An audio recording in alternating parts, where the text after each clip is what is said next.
Bismillahirrahmanirrahim. Assalamualaikum warahmatullahi wabarakatuh.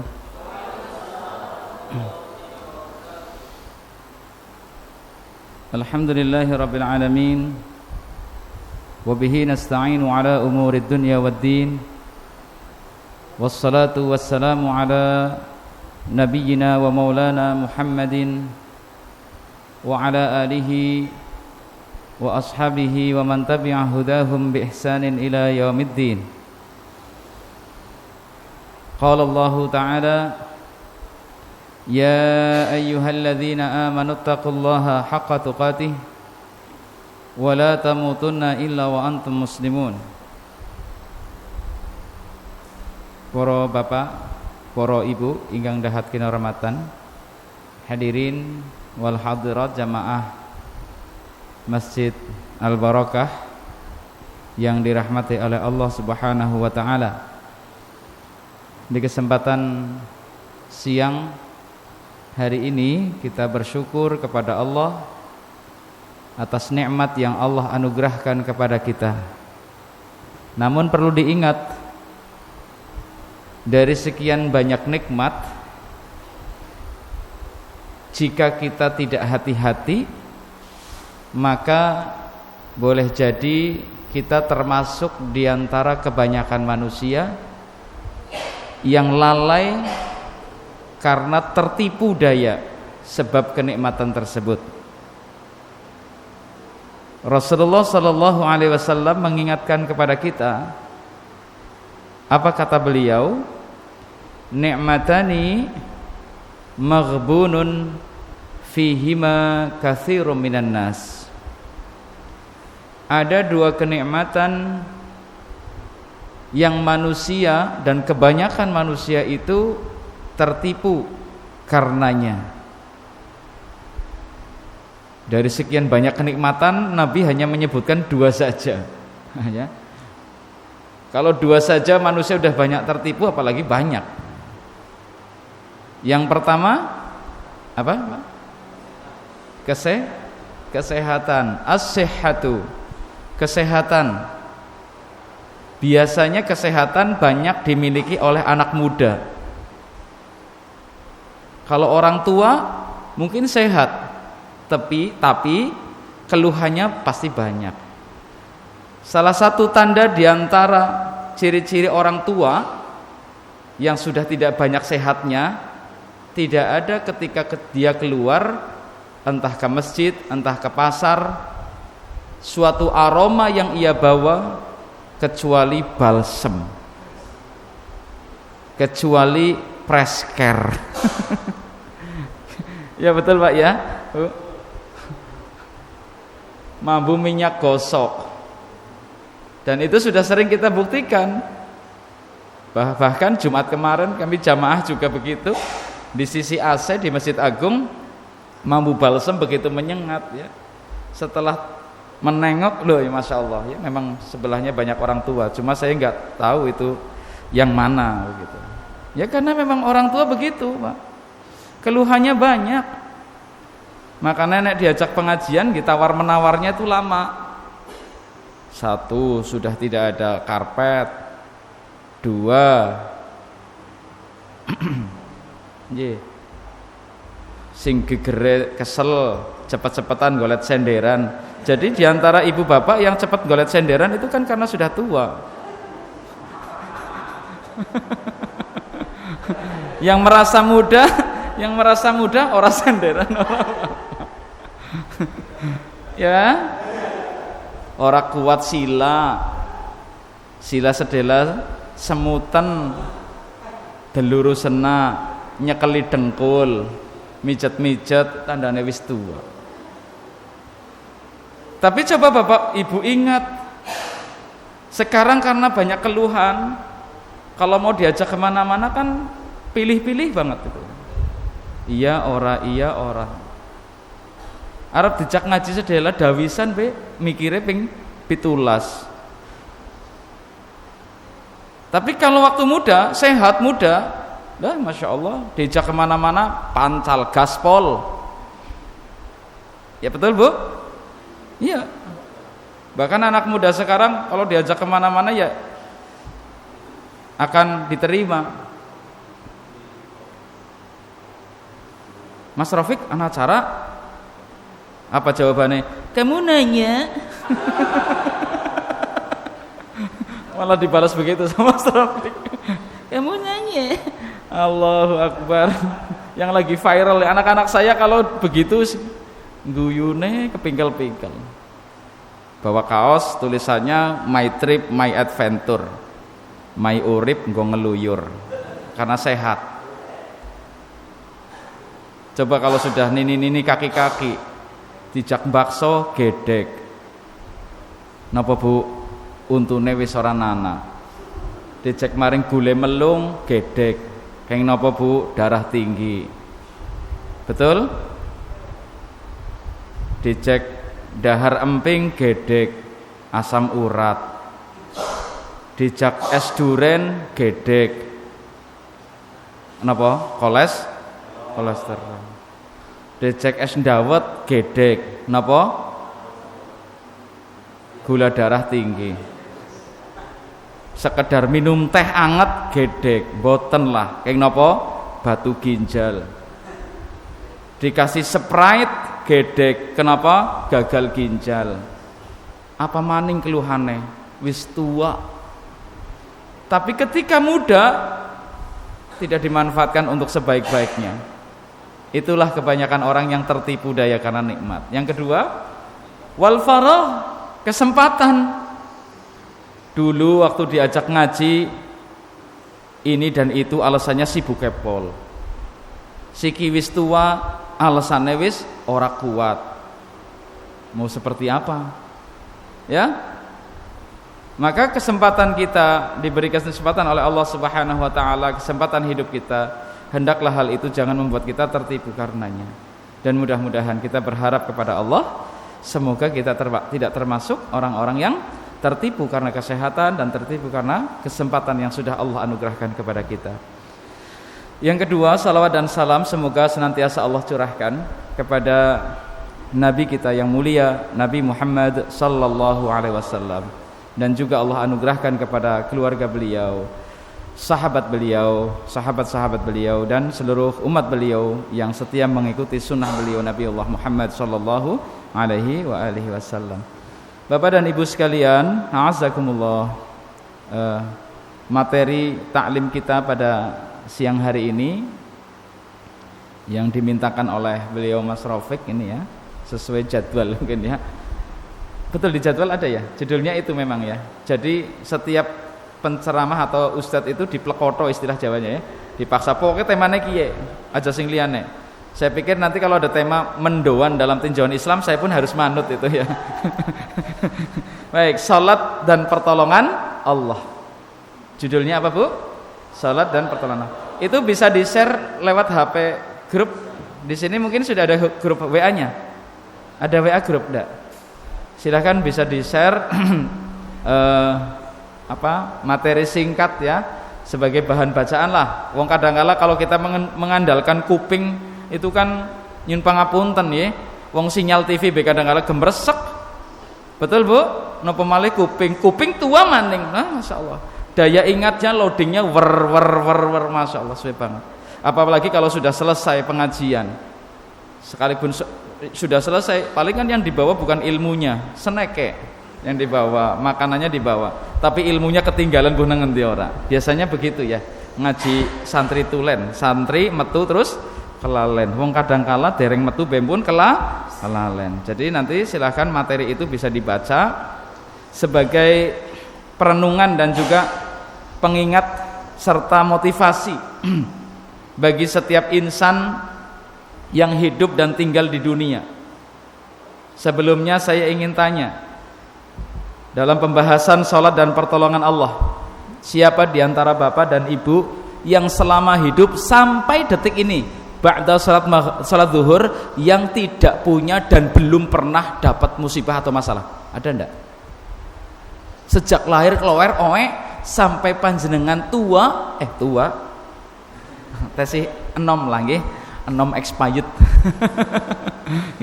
Yang tidak pernah atau belum pernah punya masalah atau cobaan, ada ndak? Atau nggak pernah punya masalah, ujian, hal yang memberatkan kepada kita, ada nggak? Sing urip ora pernah ada masalah, ada? Muadzin, masya Allah. Pak Sinten? Pak Suparno, masya Allah. Pernah punya masalah Pak? Masih? Detik ini masih ada masalah enggak? Atau sesuatu yang menyusahkan panjenengan? Oh, batuk, ya betul. Karena tadi ada jeda adzan itu itu juga tanda itu sudah tua. Ya. Nah, masya Allah. Ya, ibu-ibu ada yang sampai sekarang masih ada masalah? Sakit, musibah, harta benda pernah hilang atau baru saja hilang, utang belum lunas, ada? Malah kayaknya akeh ya. Sing kredit mobil, kredit rumah urung rampung, aja rumangsa ora ndek utang. Kowe utang, Bu. Kadang-kala nyun pangapunten nggih. Dia lebih membanggakan hartanya ini dan itu padahal dia sebetulnya punya utang. Nah, ini termasuk masalah yang belum terselesaikan. Dan mungkin kita sudah, mohon maaf, dan mungkin kita sudah menengadahkan kedua tangan kita kepada Allah supaya apa yang terjadi pada diri kita segera dihilangkan. Betul, Bu? Sampai derai air mata, tangisan itu mengiringi doa kita. Jujur saja Pak, tadi pagi sembari saya lagi ngetik ini, totok-totok, seseorang mantan murid datang ke rumah, masya Allah, ya, mantan santri, dan beliau menceritakan tentang berbagai macam masalah. Nah, saya sebagai pendengar kan menjadi mustami' yang baik hati, rajin menabung dan tidak sombong. Dia lagi misalnya, pertanyaannya, apakah ketika dia sedang menceritakan sesuatu masalah dan problematika hidup kepada saya sampai menangis, terus yang mendengarkan ini nggak punya masalah? Hah? Punya. Iya kan? Sering nggak Bapak Ibu mendengar curhatan orang tapi sebetulnya saya sendiri juga punya masalah? Itu gue banget. Memang saya begitu, Pak Hanif. Betul? Ya mau tidak mau kita mendengarkan. Dan kemudian di akhir pembicaraan dia minta bantuan, bagaimana dia bisa saya bisa menolong, kan begitu. Kalau seseorang, mohon maaf ya, seorang yang di dalam hati juga punya masalah, nyong bentuwe masalah kon nyong nulung wong liya, wong nyong bentuwe utang kon ngutangi. Betul, Bu? Ibarat kata nyong ora bisa renang kon nulungi wong kelelep, kan begitu. Tapi seorang muslim tidak boleh demikian. Di dalam Islam ada al-ithar. Al-ithar itu mendahulukan kepentingan orang lain sekalipun dia lebih butuh kepada hal itu. Saya ulangi ya, mendahulukan kepentingan orang lain sekalipun dia juga lebih butuh. Tapi dia membantu orang lain, masya Allah. Ini anugerah. Jika seseorang itu memiliki sifat mulia ini anugerah. Ada orang membantu orang lain tapi sebetulnya dia sendiri dalam kesusahan dan butuh. Ma'asyiral muslimin rahimani wa rahimakumullah. Pasti semua orang punya masalah. Pasti semua orang punya problem. Tapi jika seseorang bisa saling membantu, ta'awun. Napa Bu? Pak? Ta'awun. Apalagi berta'awun, saling membantu, saling menolong dalam perkara ketakwaan dan dalam perkara segala perbuatan kebaikan, itu adalah perintah dari Allah Subhanahu wa taala. Ta'awanu 'alal birri wat taqwa. Saling menolonglah kalian dalam perbuatan kebajikan dan ketakwaan. Wala ta'awanu 'alal itsmi wal 'udwan. Dan jangan saling menolong dalam perbuatan dosa dan permusuhan. Ya. Lantas bagaimana kalau dia punya masalah cerita ke saya juga punya masalah? Sama-sama bareng-bareng ngajak diri kita dan ngajak orang lain untuk minta kepada zat yang tidak butuh bantuan kepada siapapun, kepada zat yang tidak butuh pertolongan dari siapapun. Bahkan dialah Allah Subhanahu wa taala satu-satunya zat yang semua makhluk bergantung kepada Allah. Allahus Samad. Allah adalah satu-satunya tempat bergantung segala sesuatu. Jadi semuanya bergantung kepada Allah. Bergantung. Maka ketika bapak dan ibu punya masalah, utang panci urung lunas, utang kulkas urung lunas, utang ceret urung lunas, tuku gelas go tamu urung lunas. Betul Bu? Tuku mukena apik-apik anu kredit urung lunas.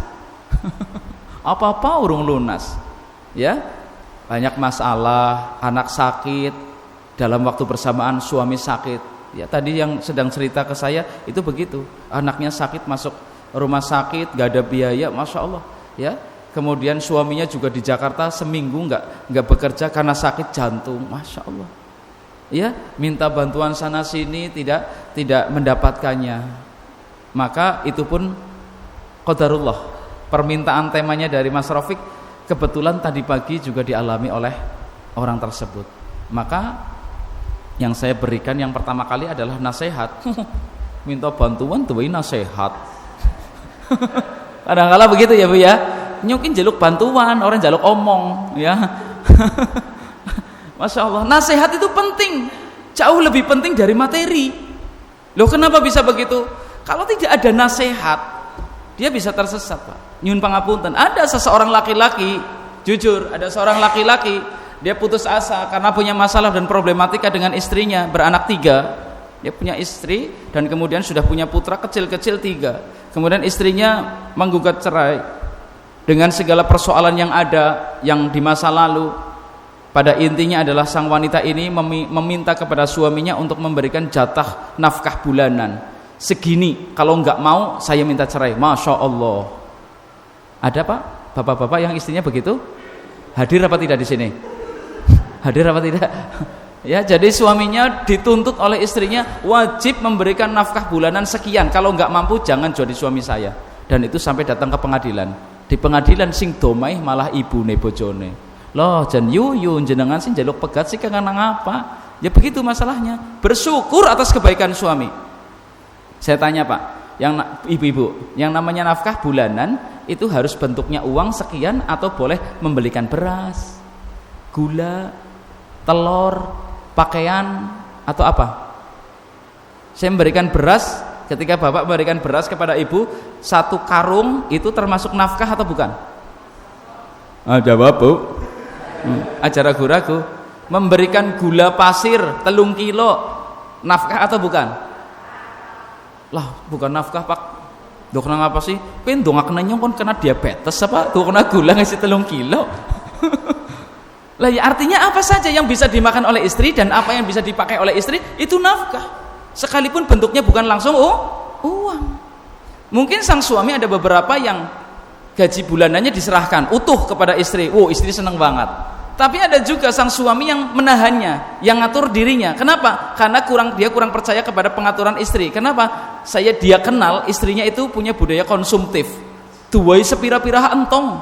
Makanya seorang suami kadang-kala menahan. Betul Bu? Betul-betul sing jawab ya. Kadang-kala ada yang begitu. Maka maklumi saja. Yang penting dirembuk. Ya. Dan itu harus disyukuri. Ini termasuk musibah. Kemudian kenapa pentingnya nasihat? Karena tadi laki-laki itu cerita kepada orang yang salah. Dia minta bantuan kepada orang yang salah, dia memberikan saran untuk apa coba? Datang ke paranormal. Masya Allah. Betul? Seperti itu ada kisah nyata. Dan dia sempat mandi kembang 7 rupa jam 12 malam sing pokpogane. In English, pokpogane. Apa Bu pokpogane? Akhirnya masuk angin, kerokan, wetenge mules. Dan bukan itu sakitnya yang ia sesali. Dia cerita ke saya, ya Allah Pak Hanif, saya udah nyesel banget, saya kok sampai terjebak pada ajakan seperti itu. Itulah kalau kita minta bantuan dan minta nasihat kepada orang yang salah. Maka nasihat itu lebih penting. Dan itu adalah hak anak Adam kepada manusia yang lain. Hakul muslim alal muslim sittun. Haknya seorang muslim kepada muslim yang lain dikatakan dalam beberapa hadis ada 6, ada yang lain juga mengatakan 5. Salah satu diantaranya adalah wa idza istansahaka fansahhu. apabila seorang muslim meminta nasihat, maka berilah dia nasihat. Nasihatnya yang bagus, yang sesuai dengan petunjuk Al-Qur'an dan sunnah Nabi Muhammad sallallahu alaihi wasallam. Yuk nyong duwe utang kayak duwe utang maring nyong semene wis 3 tahun ora bayar-bayar, kroyok bayu. Nah, itulah ora bener, nasihat yang menyesatkan ya. Nek ora bakar bayi umai, astagfirullahaladzim. Itu bukan nasihat ya, itu malahan menyesatkan. Nah, kita berikan nasihat kepadanya. Nasihatnya apa? Termasuk untuk kita semuanya. Jika kita mendapatkan masalah dan musibah, nasihatnya adalah minta tolong hanya kepada Allah. Pertanyaannya, caranya bagaimana? Ya kan? Maka caranya sebetulnya sudah dijawab sendiri oleh Pak Rafiq. Temanya yakni sholat. Kenapa Bu caranya? Sholat. Kadangkala kita tidak ngeh gitu dan tidak mempertimbangkan sholat itu sebagai prioritas utama. Padahal sholat itu adalah prioritas utama, pilihan pertama bagi setiap muslim ketika dia punya masalah. Sholat. Coba ketika kita punya masalah, solusi pertama kita yang dipilih apa umumnya? Nangis, kemurep, nyokot bantal. Betul Bu? Kalau nyokot spray. Begitu? Ibu-ibu. Ya kan? Bapak-bapak naik lagi pakai masalah ngudut. Biasaan nek. Loh Pak, dunane udute akeh temen lah, nyo lagi akeh masalah kok. Loh ya jadi bakar jangan dihisap, diemut sisan. Dikunyah gitu ya, pakai sambel gitu. Insyaallah masalahnya tambah. Kadang-kadang nih, ada seseorang yang juga ingin lari dari masalah dengan cara apa? Minum-minuman keras, ke diskotik, ya kan? Naik klub, paling tidak minimal mungkin ngajak temannya karaokean, ya di Inul Vista atau di Cherry, ya kan? Pilih lagune apa ya? Napa Pak? Lagune ya Allahu a'lam ya. Mungkin ada. Dan jarang ada orang punya masalah itu datang ke masjid, sempurnakan wudhu dan kemudian ia sholat. Jarang. Padahal itu harusnya menjadi prioritas utama. Ya, karena manusia itu pasti punya masalah. Maka caranya bagaimana supaya turun pertolongan Allah? Yakni dengan cara sholat. Dan sholat merupakan salah satu bentuk ketaatan kepada Allah. Dan salah satu bentuk ketaatan Allah tersebut mendirikan sholat, sama saja dia sedang menolong agama Allah. Jadi orang yang rajin sholat itu sedang menegakkan agama Allah dan menolong agama Allah subhanahu wa ta'ala. Dan Allah berjanji di dalam surat Muhammad ayat 7. Surat apa? Muhammad ayat 7. Apa kata Allah? Ya ayyuhalladzina amanu, wahai orang-orang yang beriman, in tansurullaha, jika engkau menolong agama Allah, yansurukum, niscaya Allah akan menolong kamu, wa yuthabbitu aqdamakum, wa yuthabbit aqdamakum, dan Allah akan mengokohkan kedudukan kamu, meneguhkan kedudukan kamu. Jadi siapa yang ingin ditolong oleh Allah, dia menolong agama Allah. Dan bentuk kita menolong agama Allah, ramaikan masjid. Bagaimana Allah akan menolong wong mereka saja lari dari Allah, nggak nganggep Allah. Padahal tidak ada yang bisa ia minta kecuali kepada Allah. Tapi bukan berarti serta merta nyong kepingin junjung meja, ya Allah tolong bantu saya junjung meja. Ya salah ya. Artinya dia meminta kepada Allah sesuatu yang betul-betul kita sudah tidak mampu lagi. Dalam urusan memberi rezeki, menyembuhkan segala penyakit yang akut, ya, yang kompleks dan akut, segala penyakit ia borong, tidak ada biaya dan tidak ada obat yang bisa menyembuhkannya. Ada Allah Subhanahu wa taala. Dan kita dianjurkan berdoa, meminta kesembuhan. Apa doanya? Kalau minta kesembuhan, Allahumma rabban nas adhibil ba's ishfi anta syafi la shifa illa shifauka shifaan la yughadiru saqama. Contohnya begitu, dan ada beberapa doa yang lain yang semisal dengannya. Minta kepada Allah lah Pak Hanif, boro-boro Arab ya, yang orang apal kepriwe yang nganggo bahasa Indonesia. Loh nyong ora bahasa Indonesia be ora bisa nggih kali bahasa Jawi. Loh nyong ora bisa ngomong, lah gue bisa. Ora bisa ngomong dereng wadul ya. Terus pakai bahasa apa? Ya pakai bahasa hati. Nyun pangapunten. Artinya apa? Orang bisu pun nyun pangapunten dia tetap bisa meminta kepada Allah. Bisa. Apakah Allah tidak mendengar suara hati seseorang? Mendengar tidak? Sangat mendengar. Bapak-bapak yang bisa bicara cuma dengan batin saja, Allah sudah tahu. Apa coba misalkan lagi batin? Ustadz suwen ngaji nek. Nah itu Allah tahu, saya nggak denger. Allah tahu loh. Teneng pas temen ya. Allah tahu. Dalam ayat yang lain surat Al-Hajj ayat 40, diingat-ingat. Tadi surat apa, Bu? Ayat berapa? Sekarang surat Al-Hajj ayat ke-40. Wal yansurannallah wala yansurannallahu may yansuruhu. Sesungguhnya Allah pasti akan menolong orang-orang yang menolong agama Allah. Innallaha laqawiyyun aziz. Sesungguhnya Allah adalah sungguh zat yang maha kuat lagi maha mulia. Ya, maha perkasa. Ma'asyiral muslimin rahimani wa rahimakumullah. Jadi caranya gimana supaya kita ditolong oleh Allah? Ya nolong Allah, nolong agama Allah. Dengan cara apa? Menegakkan syariatnya, menegakkan ketaatan kepada Allah, memenuhi perintah-perintah Allah dan meninggalkan segala larangan Allah Subhanahu wa taala. Karena dikatakan salah seorang ulama, Syekh Abdul Aziz Ibnu Abdullah bin Baz, beliau menjelaskan di dalam ceramahnya setelah menjelaskan atau membacakan surat Muhammad ayat 7 tadi. Kemudian beliau berkata, maka inilah bentuk pertolongan yang Allah berikan, yakni dengan melakukan perintah-perintah Allah Subhanahu wa taala dan meninggalkan larangan-larangan Allah Subhanahu wa taala. Ya, dengan keimanan dan keikhlasan kepada Allah serta mengesahkan Allah Subhanahu wa taala. Ya, juga beriman kepada Rasulnya, maka Allah akan menolong orang tersebut. Siapa saja yang menolong agama Allah dengan menegakkan, mengagungkan syariat-syariat agama Allah Subhanahu wa taala. Maka salah satu bentuk ketaatan itu adalah apa? Salat. Dan salat adalah suatu ibadah yang paling utama. Dan kenapa kita harus melakukan itu? Selain perintah di dalam Al-Qur'an, karena uswatun hasanah kita, Nabiullah Muhammad sallallahu alaihi wasallam sendiri juga adalah sesosok manusia yang dalam hidupnya tidak lepas dari musibah. Jadi jangan pernah menyangka Nabi itu nggak pernah dapat musibah. Bahkan musibah yang Allah timpakan kepada Nabi kita Muhammad sallallahu alaihi wasallam jauh lebih berat daripada musibah yang Bapak terima dan Ibu terima. Betul apa tidak? Apa saja coba cobaan Nabi yang ditimpakan oleh Allah kepadanya? Satu, dari awal beliau saja belum lahir sudah dapat ujian. Apa? Meninggalnya siapa? Ayahnya. Kemudian saat beliau masih belia dalam susuan ibundanya, ibunya meninggal. Dan seterusnya, kakeknya dan seterusnya. Begitu banyak cobaan. Belum lagi ketika beliau diangkat menjadi Nabi dan Rasul, cobaan begitu banyak dan bertubi-tubi.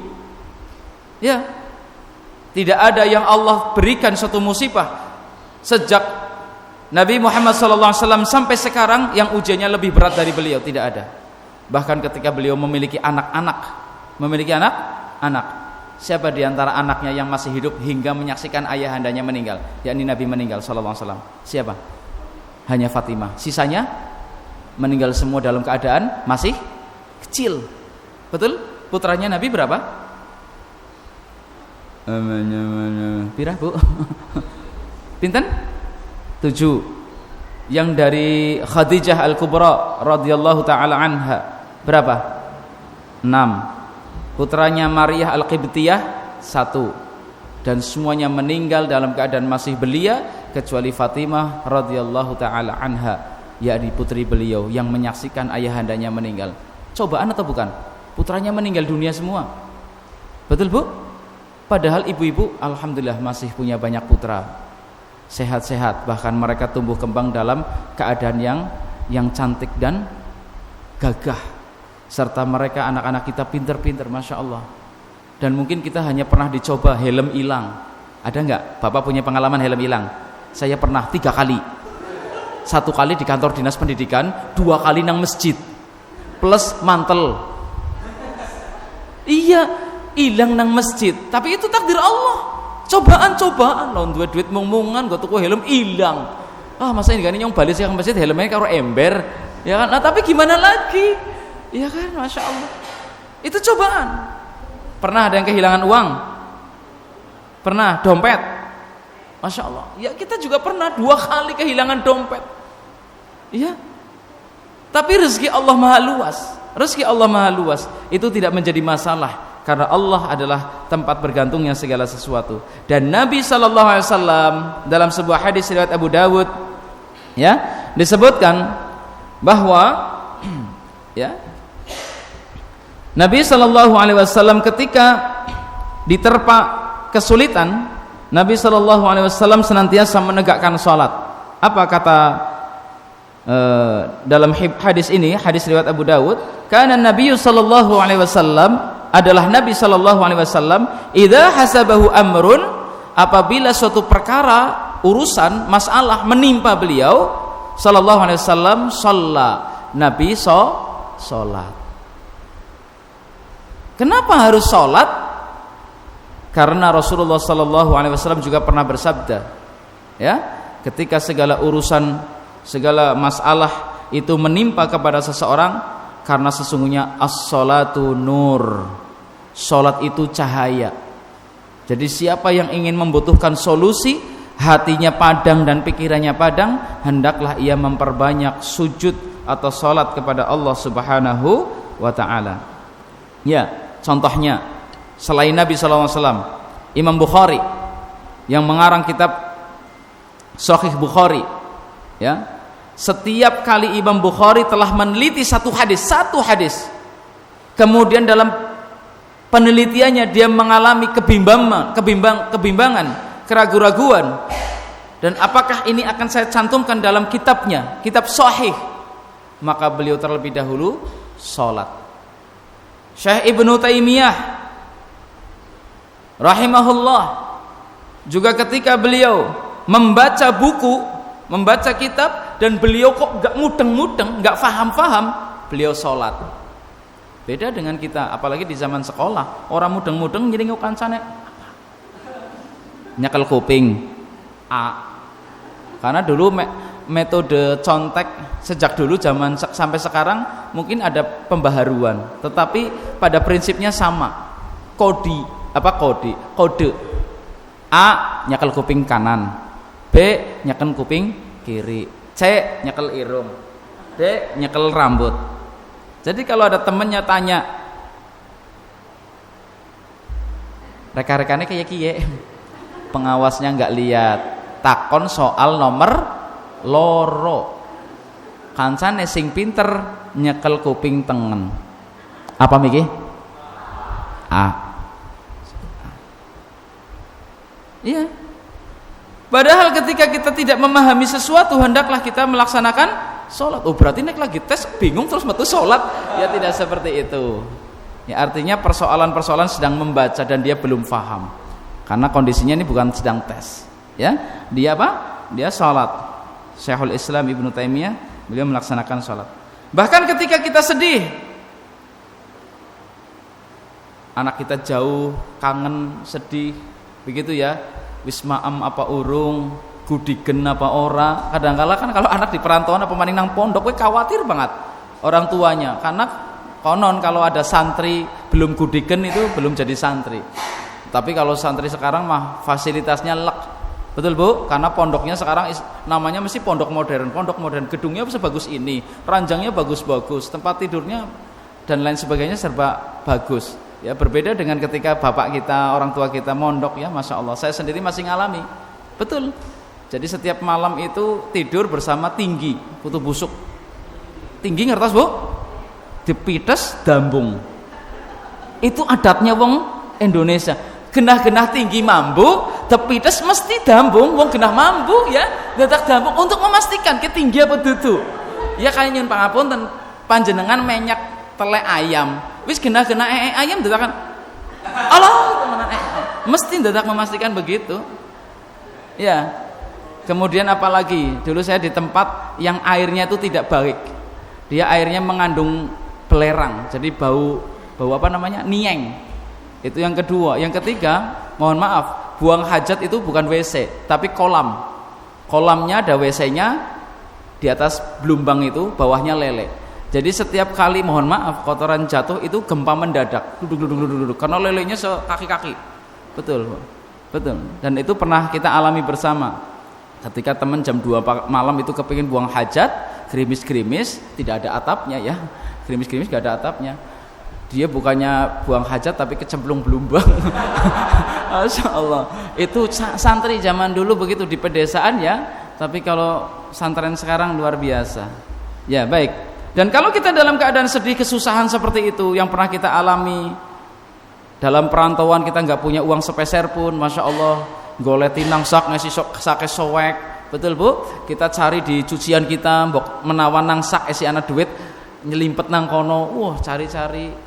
Dalam keadaan sedih seperti itu, ya solusinya sholat. Jadi termasuk anak perantauan, anak kos, kalau dalam keadaan tidak memiliki uang, ya solusinya sholat. Lah Pak Hanif, nyong kencot, masa obatnya sholat? Ya baik, itu kan termasuk lapar, itu kan termasuk ujian, betul? Iya kan, termasuk ujian. Sebab Allah Subhanahu wa taala berfirman, "Walanabluwannakum bisyai'im minal khaufi wal ju'." Allah itu akan menguji kita diantaranya dengan ju', kelaparan. Nah, Allah hanya mengatakan wa basyiris sabirin. Di akhir ayat itu beritahukanlah dengan kabar gembira kepada orang-orang yang sabar. Siapa orang yang sabar kalau ditimpa ujian macam-macam itu? Alladzina idza asabathum musibah, kalau ditimpa musibah mereka mengatakan inna lillahi wa inna ilaihi raji'un. Ya baik. Jadi untuk menunjukkan kesabaran, as-salatu nur, salat itu nur. Baik. Kemudian Allah Subhanahu wa taala berfirman, kenapa seseorang lagi ditimpa musibah dia harus salat? Karena nanti salat akan mengendalikan dia dari perbuatan dosa.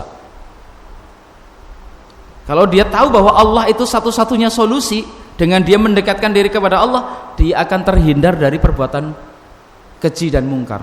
Innas salata tanha 'anil fahsya'i wal munkar. Di dalam surat Al-Ankabut ayat 45, sesungguhnya salat itu akan mencegah seseorang dari perbuatan keji dan mungkar. Jadi karena orang kalau lagi punya masalah, biasanya pikirannya cendek. Biasanya begitu, Bu. Stres, alah wis lah nyong bunuh diri baik. Gitu. Nenggak racun tikus, gantung diri nang isor wiji pelukan, macam-macam. Iya. Dilaleh tali rafiane kedawa. Banyak orang-orang yang mengakhiri hidupnya karena dia punya problem yang begitu besar. Bukan hanya membunuh dirinya, keluarganya pun dibunuh. Kan ada tuh anak dan istrinya dibunuh, atau seorang wanita membunuh anak-anaknya di dalam rumah. Kenapa? Punya suami yang sudah meninggal dan dia tidak punya penopang ekonominya. Ya, menopang ekonominya, maka dia mengakhiri hidupnya. Konon katanya dengan mengakhiri hidup itu adalah solusi dari kesulitan-kesulitan di dunia, padahal tidak. Padahal dia adalah mencari solusi dengan masalah, ya. Karena setiap hamba ketika meninggal seperti itu, maka Allah akan mengazab dia di neraka dengan cara bagaimana ia membinasakan dirinya. Jadi kalau dia seseorang berdiri dengan cara membunuh diri dengan cara seperti itu, nanti dia diazab oleh Allah dengan cara seperti itu setiap saat di nerakanya. Na'udzubillah min dzalik. Ya. Nah, kita berusaha untuk menjadikan salat sebagai kebiasaan hidup kita, hiasan hidup kita. Bahkan semakin banyak orang salat, ia semakin bisa mendekati Rasulullah SAW di surga. Sebagaimana Rasulullah SAW pernah bertanya kepada salah seorang sahabat. Apa kata Nabi sallallahu alaihi wasallam? As'aluka murafaqatuka fil jannah. Kata sahabat ini kepada Rasul, wahai Rasul, aku meminta kepadamu supaya aku bisa menemanimu, menjadi teman dekatmu nanti di surga. Siapa di antara bapak dan ibu yang enggak pingin? Pingin semua ya? Ketemu dengan Nabi, bahkan masuk surga, bersanding di surga Firdaus bersama Rasulullah Muhammad sallallahu alaihi wasallam. Maka Rasulullah bertanya, "Au ghairu dzalik?" Apa enggak ada permintaan yang lain? Dia pokoknya hanya minta kepingin nanti di surga bersama Nabi. Kelihatannya permintaannya remeh, tapi malah Nabi mengatakan, "Apa enggak punya permintaan yang lainnya selain itu?" Maka apa kata orang itu saja wahai Rasulullah, saya enggak mau yang lainnya. Maka Nabi SAW mengatakan, fa'a'inni ala nafsika bikathratis sujud. Maka bantu aku untuk mewujudkan keinginan kamu. Caranya kamu memperbanyak sujud. Memperbanyak apa? Sujud. Jadi siapa di antara hamba Allah umat Muhammad sallallahu alaihi wasallam yang ingin bersanding bersama Rasulullah sallallahu alaihi wasallam, maka hendaklah dia memperbanyak sujud. Dan Allah Subhanahu wa taala juga menegaskan, wasta'inu bis sabri was shalah. Mintalah pertolongan kepada Allah dengan sabar dan salat. Sabar dan salat. Wa innaha lakabiratun illa 'alal khashiyin. Memang salat itu berat kecuali bagi mereka yang khusyuk. Salat niku abot napa enteng? Salat sing paling cendhek setitik rakaate salat napa? Tapi nyatane salat subuh paling abot. Kalau orang menghitung dari segi angka, rong rakaat jelas paling setitik. Betul? Tapi jelas paling abot. Paling abot. Alasannya apa? Satu, ngantuk. Apa maning? Atis. Apa maning? Pegel-pegel. Napa malih? Aduh, masjidnya. Apa maning? Jalannya becek. Apa maning? Kebetulan suami pulang dari perantauan. Jarang-jarang ketemu karo bojone kok ya subuh-subuh kon tangi gasik. Ya man naudzubillah min dzalik. Iya baik. Bapak dan Ibu sekalian rahimani wa rahimakumullah. Ya, sabar dan salat. Maka seseorang kalau minta pertolongan kepada Allah, ya sabar ya salat. Ya para ulama menjelaskan apa yang dimaksud dengan bisabri wassalah, dengan kesabaran. Karena dua amalan ini adalah amalan yang agung. Kesabaran adalah hakikatnya menahan jiwa untuk mengharap ridho kepada Allah. Menahan jiwa untuk mengharapkan ridho kepada Allah Subhanahu wa taala semata-mata dari perkara yang tidak diridhoinya. Ya. Di saat seseorang sabar dalam ketakwaan dan ketaatan kepada Allah, maka kita juga harus sabar di dalam salat kita. Tidak ada salat yang dilakukan kecuali harus dengan kesabaran. Nopo malih nek menangi imam tua. Maca suratane dawa. Gone maca ora apik. Rokangate akeh.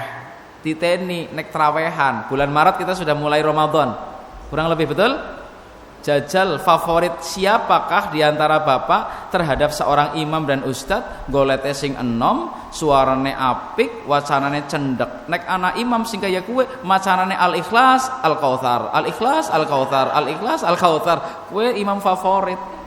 Tapi sekali anak imam wis tua, suarane elek, ya, kemudian macane surat An-Naba, sing paling cendek, panjenengan kabur dari masjid itu. Maka sholat itu juga harus sabar. Dan berdoa juga harus sabar. Dan kesabaran itu di dalam berdoa, menunggu dikabulkan oleh Allah, itu salah satu syarat dikabulkannya doa. Maka ketika ada orang yang doanya kok tidak dikabulkan, boleh jadi karena hatinya tergesa-gesa.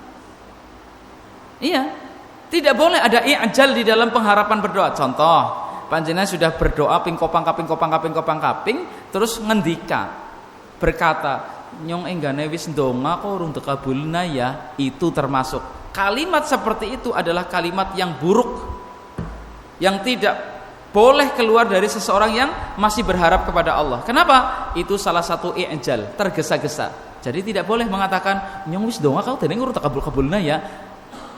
Itu menunjukkan apa? Ketergesa-gesaan. Lantas bagaimana? Ya terus berdoa saja. Apa enggaknya Allah bisa dipaksa? Ya Allah, mohon maaf ya Allah, please lancarkanlah rezeki saya ya Allah. Tetangga saya begitu lancar rezekinya kok saya tidak. Apakah enggaknya panjenengan gak adil dengan saya ya Allah?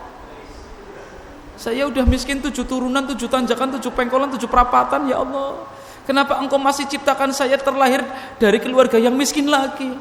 Ya Allah, sebentar lagi piala dunia ya Allah.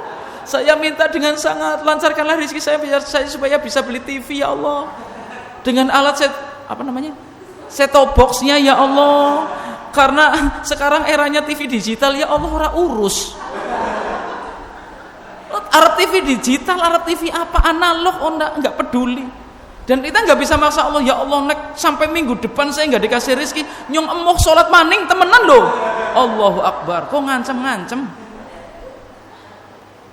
Semakin dia memaksa Allah, semakin jauh dari pengabulan doa. Maka pasrah saja kita merendahkan hati. Terus karena tidak ada kerugian bagi orang berdoa, nggak rugi Pak. Walaupun doa kita belum dikabulkan, belum ya. Karena metode Allah atau cara Allah mengabulkan doa dengan 3 cara. 1, dikabulkannya dengan apa yang kita minta pada waktu itu saat kita hidup di dunia. Panjenengan minta nasi padang, gedebuk tiba nasi padang. Artinya sesuai dengan apa yang kita maksud. Kalaukah tidak, panjenengan akan dikabulkan doanya, ditunda sampai hari kiamat. Jenengan donga rezekinya lancar, kok sampai meninggal miskin terus. Bahkan pada level paling bawah, paling miskin. Tidak apa-apa. Loh kok enggak ada apa-apa? Karena Allah akan mencukupi dan menyempurnakan apa yang kita butuhkan nanti di surganya Allah Subhanahu wa taala. 2. Yang ketiga, bentuk pengabulan Allah adalah tidak seperti apa yang kita minta, tapi Allah akan mengabulkan dengan hal lain yang lebih kita butuhkan. Contoh, panjenengan minta rezekinya lancar, tapi Allah nggak kabulkan di dunia, tapi panjenengan jadi orang sehat terus. Pilih mana Bu? Duitnya akeh, penyakitan, apa miskin tapi sehat? Pilih mana? Jangan pilih yang ketiga, cuk loh. Awas, mesti milih yang ketiga sih. Sehat karo sugih. Umpamanya. Pilih pundi? Masya Allah. Milih sehat, kenapa? Sehat itu mahal. Lah untuk apa duitnya banyak? Dia punya mobil Lamborghini, Ferrari, tapi bisulen. Nah, niku jajal. Mobilnya apik tapi wudunen. Kan gone lenggah mingser. Gone nyetir ya kiye. Allah Akbar. Betul Bu? Sugih kayak ngapa punya mobil 13 tapi kena darah tinggi, makan apa saja sudah nggak enak, apa-apa nggak boleh. Mendingan kan jadi wong miskin tapi sehat. Kenapa? Apa-apa entong, mertamu entong, mertamu ngene entong, mertamu ngana entong. Iya, sing sengsara sing tetamoni. Allahu Akbar. Bapak dan Ibu sekalian rahimani wa rahimakumullah. Ya, kita minta dengan kesabaran dan dengan salat. Tentu saja salah satu bentuk kesabarannya adalah menanti dengan ikhlas dari apa yang kita mintakan kepada Allah Subhanahu wa taala. Sebagaimana Allah berfirman, wa'mur ahlaka bis-sholati wastabir 'alaiha di dalam surat Thaha ayat 132. Dan perintahkanlah kepada keluargamu untuk mendirikan salat wastabir 'alaiha dan bersabarlah kamu dalam mengerjakannya. La nas'aluka rizqa. Kami Allah tidak pernah meminta rizki kepadamu. Nahnu narzuquk. Kamilah yang nanti akan memberikan rizki kepadamu. Kami akan memberi rizki. Wal aqibatu lit taqwa. Dan adalah akibat yang baik bagi orang-orang yang bertakwa. Terakhir di dalam surat Ali Imran ayat 200 juga disebutkan, ya ayyuhalladzina amanu sabiru wasabiru warabitu wattaqullaha la'allakum tuflihun. Hai orang-orang yang beriman, isbiru, bersabarlah kalian. Sabar Bu. Ngomongnya sih kepenak, ilmu teori. Tidak. Sabar harus dipraktekkan dan harus dilatih. Dan sabar memang tidak enak.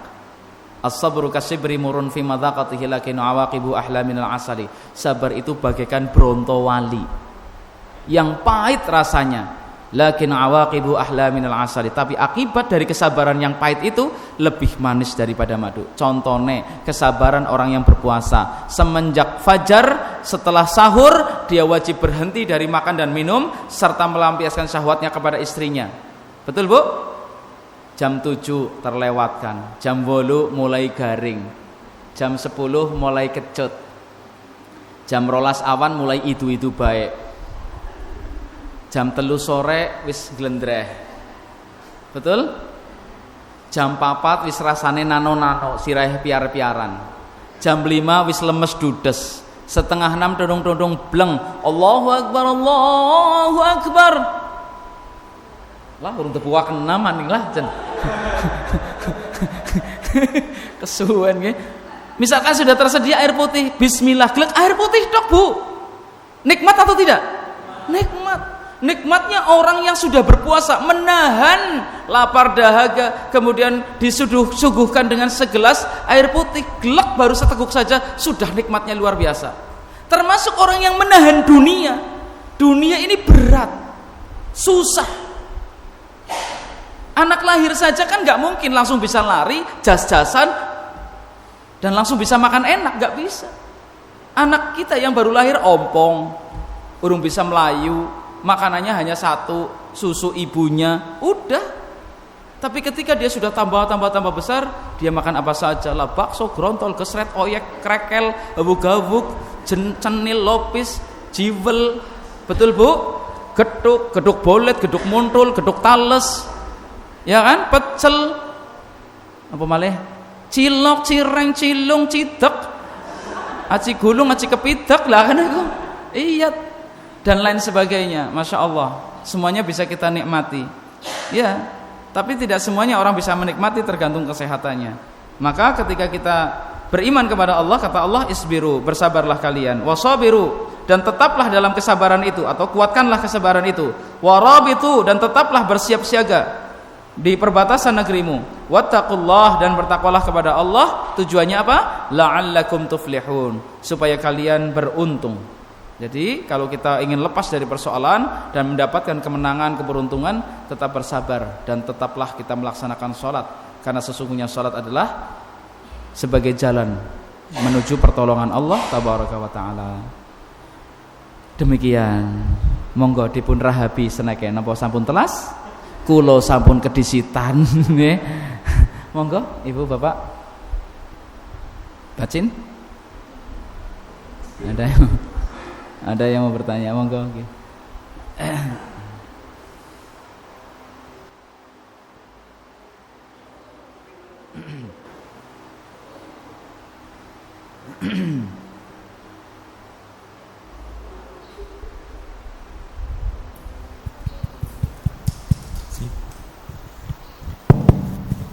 Assalamualaikum warahmatullahi wabarakatuh.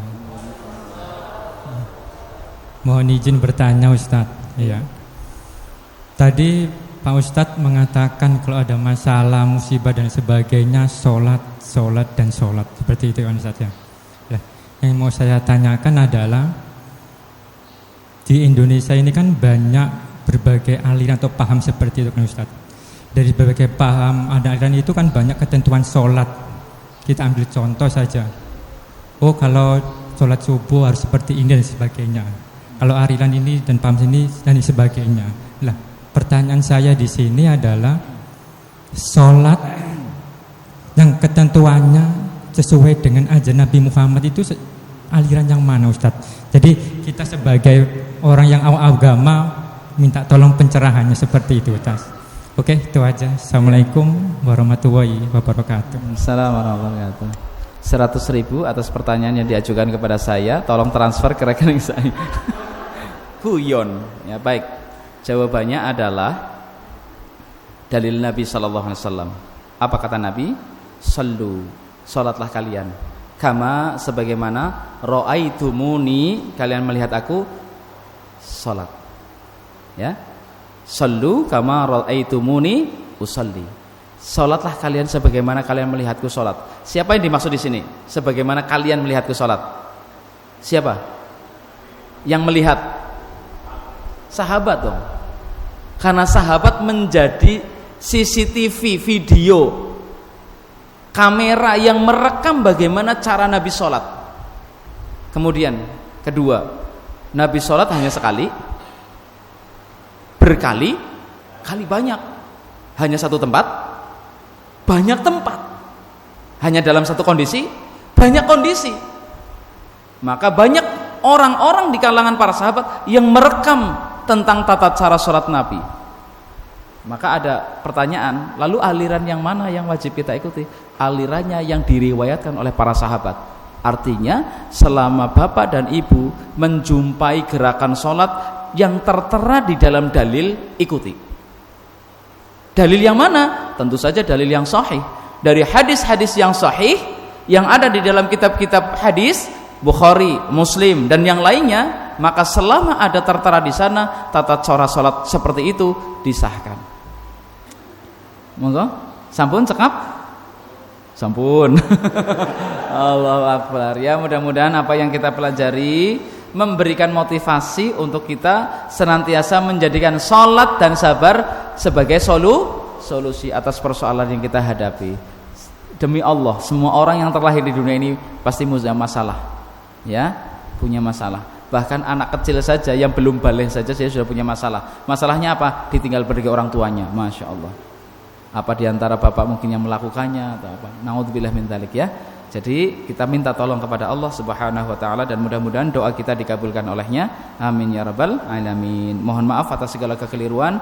Terima kasih atas segala perhatiannya. Kita akhiri dengan bersama-sama membaca hamdalah. Alhamdulillahirabbil alamin. Subhanakallahumma wa bihamdika asyhadu an la ilaha illa anta astaghfiruka wa atubu ilaik. Wassalamualaikum warahmatullahi wabarakatuh.